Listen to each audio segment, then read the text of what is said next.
Hey friends, happy Thursday. Thanks for joining us for Unscripted on 13 Plus. I'm Anna Orsini. And I'm Kirsten Courier. Thank you for joining us this morning. Almost Friday. Almost Friday. We're so close. Ugh. One day away. I know. It's been a long week. It has been a long week. There's been a lot going on. One of those things was some late breaking news that we were following this morning.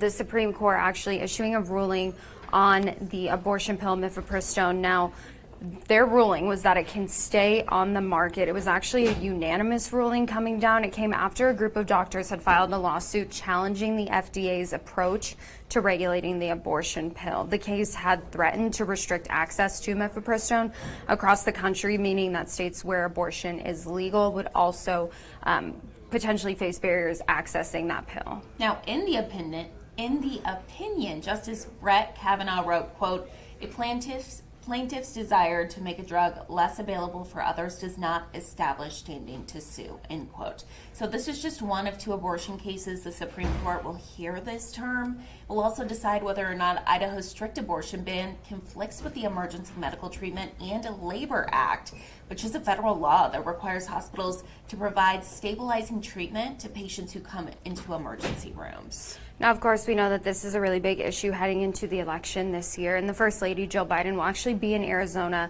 on Saturday. This is part of a 4-state tour to rally older voters. So seniors from the Biden-Harris campaign kicks off this week with Dr. Biden's events in Wisconsin, Minnesota, Nevada, and then here in Arizona. So she's scheduled to be in Phoenix in 2 days. We're still waiting for details from the campaign on the location and the time. We'll update you on air and online and on the 13 News mobile app. You may remember the First Lady was in Tucson in March for a campaign event. And taking a live look outside right now, all things considered, not seeing the sun as strong as it has been, kind of a little bit overcast. Don't be fooled though, because we're still in a first alert action day under an excessive heat warning right now. So we do want to go ahead and bring in first alert forecaster Allie Potter back here with us on Unscripted on 13 Plus. Hi. Hello. You've had a crazy schedule this week. Yes, and I almost got hit by a car on the way in. Oh my In God. in your car or Yes. as a pedestrian? Okay. No, yes. So be careful when you're driving. Allie. Allie. Would have been a head-on one too. Oh my I know. God. Are you okay? Yes, I'm a little shaken up. But Okay. I'm okay. Okay. It's okay. I mean, I can do weather. Settled. It's gonna be hot. It's gonna be hot. That's the weather. But it's a little bit of a cloudy start. I think everyone's just feeling more relaxed because of the cloud coverage here. 90 degrees. This is unscripted. You just never know what's going to happen, right? 88 right now in Sierra Vista, 86 in Nogales, 97 for Marana, 94 in Safford, 91 for you in the Douglas and Bisbee areas. So a little bit more clouds than what we have seen the last few days. Some nice relief though. And in fact, some cooler temperatures. We're seeing triple digits by noon, 102 by 1, 104 by 2 o'clock, 106 by 3 o'clock though. This afternoon, that excessive heat warning is still in effect. We've been talking about it all week long, 100 to 110 degrees. So but the good news is, like I said, the cloud coverage, bless you. I hope people are not getting sick here either. Oh! Maybe something's going around. Oh no. Okay. Stay safe out there. Yeah. I know. Can you imagine anything worse than like having the flu or a cold in 110 degrees? Like, No, I think it's awful. and it's weird because I feel like usually it's during. Like, I think we all think that like the heat just like kills illnesses and everyone's safe during the summer. What? Or you think colds happen like when it's like When it's cold out, outside, right? only cold, right? There's unscripted for you. So just stay safe out there, folks. Some actions to take, of course, plan accordingly. That jog earlier in the morning or later on at night. Drink plenty of water. Wear that sunscreen. And, of course, look before you lock. The most important. I can't stress that enough. And also the water. It's that time of the year that, that Stanley has to be filled up extra, you know? And for sure. you walk outside and you're sweating and you're like, oh, I've got to drink more water. Yeah. So it's that time of the year, folks. Taking a live look here at a radar. That cloud coverage, love to see it. Safford might be picking up a little bit of sprinkle or two. We do have a very, very, very, very slight chance for rain here in Tucson, but it might just be a little bit of a sprinkle or two. That high pressure has been building. We've been feeling it. Oh my goodness. That's going to continue today. A slight cool down to the north though due to a trough though, but it's a weak disturbance, so it's not necessarily going to cool us down too much though. But again, we will start to warm right back up come the weekend. The rest of our work week heading into our weekend. Jumping up when it comes to those temps, though. Saturday, Sunday, but cooler thoughts on your Friday. 106, and then once again early next week. Today's forecast, we're seeing 107 for Tucson, 102 Nogales, 100 for Sierra Vista, 102 if you are in the Douglas area. Your 13 First Alert 7-day forecast includes 3 First Alert action days. We have that excessive heat warning today. We have a heat watch, though, on Saturday and Sunday. Typically, it's going to turn into an excessive heat warning. And so there's a couple little boxes that need to be checked off. First, it needs to be 2 consecutive days of 105 or above, which we have that obviously. Check.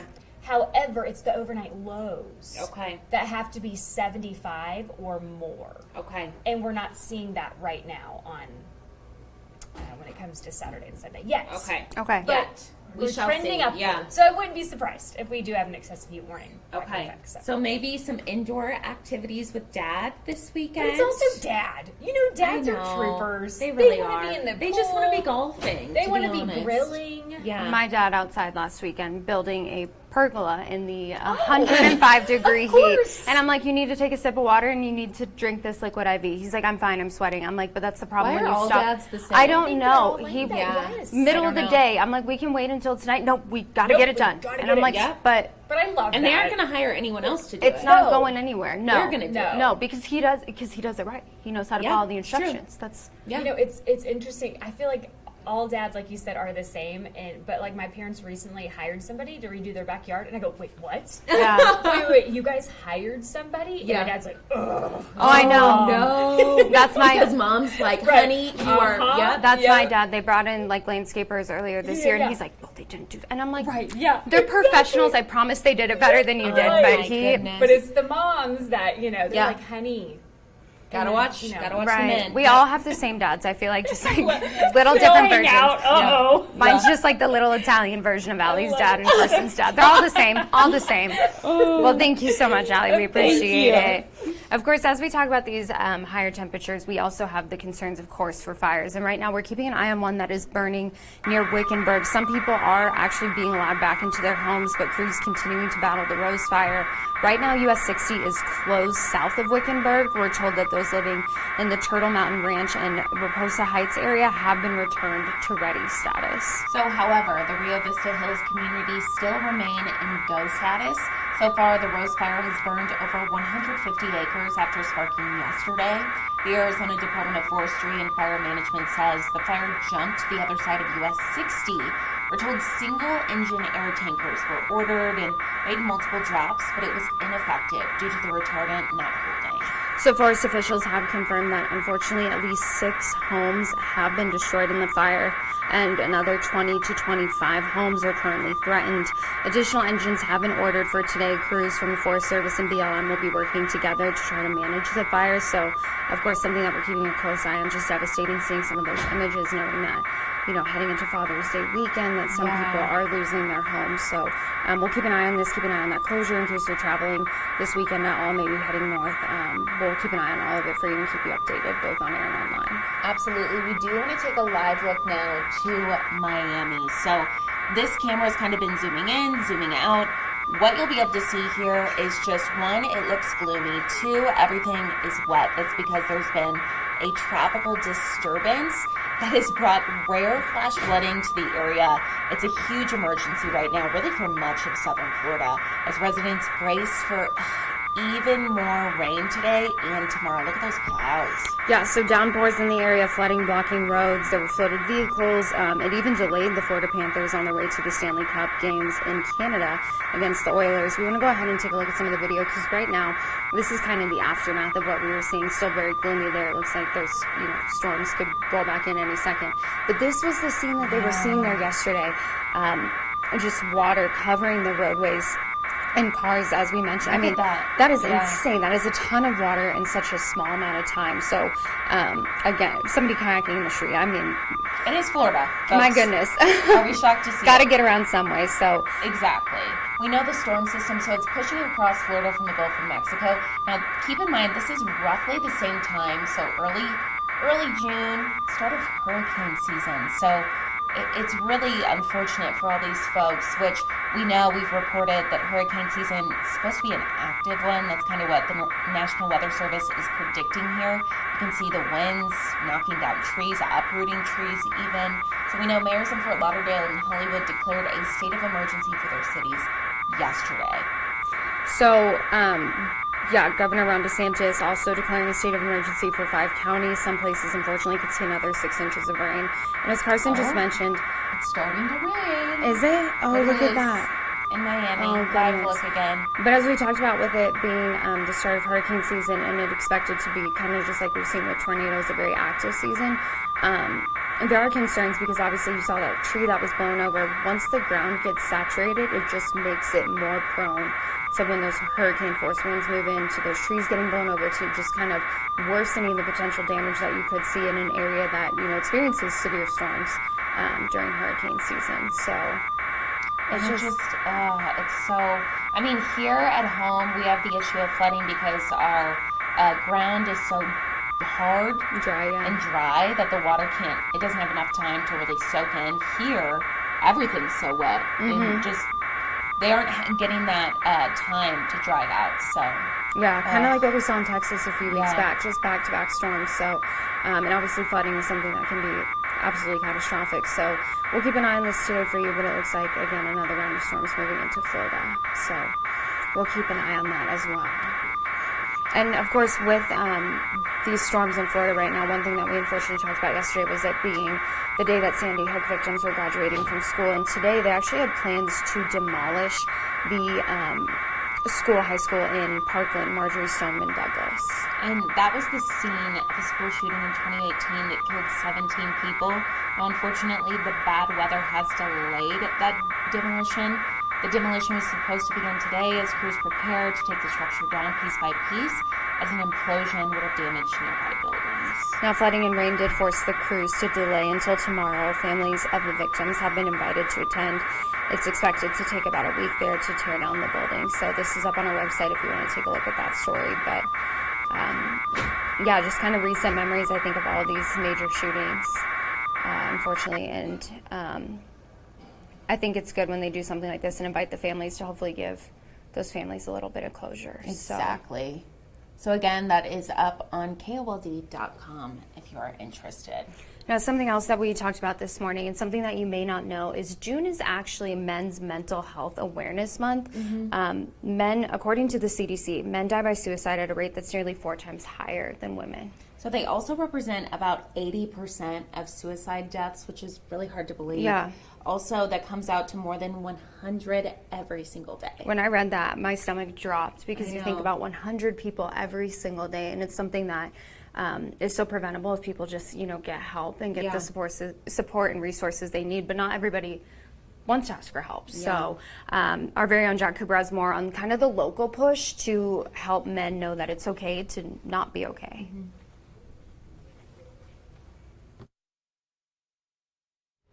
There are actually many different resources, but some of the best things that can be done are for men to seek help if something doesn't feel right. Now, that's because you know yourself better than anyone else, and it is okay to say something. I'm also told it's important to check on the men in your life. It's okay for a loved one to talk things out with them, especially if something seems off. Now, suicide is the second most common cause of death for men under the age of 45, and it's something that's preventable. I'm told some of the things that are going to help you include joining support groups, finding something you like to do with other people, being part of a community, some kind of social connection. And while the warning signs may include anger, irritability, personality changes, leaders tell me that generationally, things seem to be changing and more men are willing to talk about their mental health. Sometimes it can just take something as simple as hey, how are you doing today? And just trying to be really present with that question, right? Not asking it at a surface level, like we tend to do, in the hallways. Hey, how's it going? Oh, great. Everything's grand. Fine. Right. But really taking a second and trying to reach out with your heart and just be present with that other person and ask them, hey, how are you doing today? What's going on? That helps a lot. Now, some of those resources that are being offered at places such as Kodak, Cope Community Services, and Hope Incorporation, those are all here across southern Arizona. We have those listed up on our website. That's KOLD.com. Reporting in studio, I'm Jack Cooper, 13 News. Okay, now take a look at this. We've talked about Florida a lot today, but this is a trending story right now, and I think that this is very cool. So investigators in Florida hoping to use playing cards to help solve cold cases there. So each playing card, as you can see there on your screen, it features a photo of the victim and any information that could help generate leads. So kind of just a summary of the case. So in this case, a 17-year-old, when she went missing from her father's home, more than 5,000 decks of cards will be sent to correctional facilities across the state of Florida. They say that they've seen success with kind of these cards and this kind of program in the past there. So an older version of these cards actually helped solve a woman's cold case murder in 2008. The information on one of the cards led 3 inmates to report the woman's boyfriend, who was ultimately found guilty of her murder in 2004. Other states have seen success too through similar programs. In Connecticut, the decks have helped the state solve 20 cold cases. In South Carolina, at least 8 cases were solved. So tipsters can remain anonymous, and there is a cash reward of up to $9,500 for tips that do lead to an arrest. I think that this is a brilliant idea. Oh, for sure. Just because, you know, you have the cards in your hand, you're kind of looking at them, especially in prisons, because somebody could have tips or information. But I think they should sell these online, and that places should, you know, sell them as well, like local stores, local places. I also was thinking about this, like if you owned an Airbnb, because obviously Florida's huge Airbnb market, you know, having a deck of cards in your house instead of just a typical deck of cards for people to play games and stuff, keeping these just because somebody out there knows something about every single one of these cases. And so it just takes the right person. I think it's brilliant. I think we should do it here. I think so too. That's awesome. Yeah, so hopefully it generates some leads. So just kind of a neat little thing in the, you know, I feel like era of solving all these unsolved cases. Hopefully this helps do that as well. Absolutely. So some lighter news now. I hate this. We talked about it yesterday, but we have a new update, friends. So Joey Chestnut may have been barred from competing in the Nathan's Famous Hot Dog Eating Contest on July 4th, but he now has an even bigger challenge on his plate. This Labor Day, the greatest of all time will be competing against the man who made competitive eating a household name. So Joey Chestnut versus Takiro Kobayashi, appropriately called Chestnut versus Kobayashi, unfinished beef. It'll be streamed live if you want to watch. Look at them. I can't even look at those photos. I just think of the buns being like wet. So last time that the two faced off was in 2009. Both men have been banned from the Nathan's Hot Dog Eating Contest, but Kobayashi says that this will be his last before retirement. So I guess it's like best of the best. And also, I feel like they're kind of joining together because like stand against Nathan's Hot Dog Eating Contest. Because both of them were kind of kicked out because they had contract issues. Yeah, like contract violations. So kind of for the same reason, and a reason that I think people from the outside looking in are like, is it that serious? Like, you know, I want to know how much they win. Like, what got you into this? Like, what you have to be paid like very well, because why else would you do it? I have no idea. Also, can you imagine that on a resume? What have you been doing the past couple of years? Eating lots of hot dogs. Pounding 74 hot dogs in 10 minutes once a year. Gross. Yeah, so if you want to watch that, more power to Labor them. Day. I think that the I guess hope with this though is to kind of draw attention away from the Nathan's Hot Dog Eating Competition. I think so too. So I didn't know there was so much drama in competitive eating. I was like, well, I would have known. I could get behind this. It's like Real Housewives of competitive eating. So yeah, so just a little update there since we brought you that story yesterday. Again, if you're interested, it's the best of the best. Best of the best. Some fun facts there for you on a Thursday.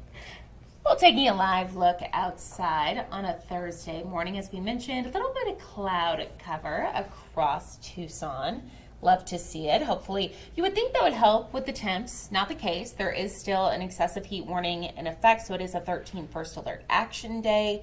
So be safe out there, friends. Definitely be safe, and be sure to join us back here tomorrow for Unscripted on 13+. If you've been watching for a while, you might know the name Josh Coddington. He's from the Office of Tourism. He'll be back here with us tomorrow to talk about just some fun, family-friendly activities that you can do this summer if you're looking for some new things to do. Maybe get out with the kids. Might be going a little stir-crazy being inside with these temperatures. So we'll have him here live with us tomorrow morning, so that should be a really good interview. He had so many amazing tips from me and Carson last time. Yeah, he always comes with just like very cool recommendations, so and things that you didn't even know that you could do here in Arizona. So we'll have him back here tomorrow at 9:30. We look forward to seeing you. Have a great rest of your Thursday and stay cool. Thanks for watching.